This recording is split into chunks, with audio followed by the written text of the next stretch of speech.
एक बात बताऊँ आप सबसे, जिस तरह आप सब प्यार करते हैं ना मुझे, उसी तरह हमारे टीम के लोग भी प्यार करते हैं। भोजपुरी के ट्रेंडिंग स्टार खेसारी लाल के विरोधी लोग ये कहते हैं कि खेसारी लाल को बर्बाद करने के पीछे खेसारी के टीम के लोगों का हाथ है।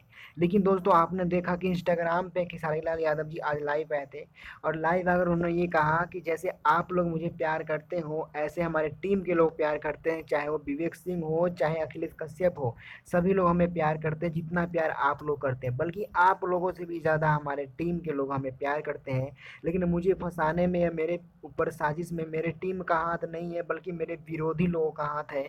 खेसारी लाल यादव जी ने लाइव आकर इस बात को कहा। लेकिन वहीं पे खेसारी लाल को नीचा गिराने के लिए कुछ लोगों का कहना ये है कि खेसारी लाल को बर्बाद करने के पीछे, साजिश करने के पीछे खेसारी की टीम के लोगों का हाथ है। पर ऐसा कुछ भी नहीं है। दोस्तों आपका क्या राय है प्लीज़ कमेंट में ज़रूर बताइएगा। अगर वीडियो पसंद आए तो वीडियो को लाइक और चैनल को सब्सक्राइब जरूर करें, ताकि हम एक से बढ़ के एक वीडियो आपके लिए लेकर आते रहें। Thank you.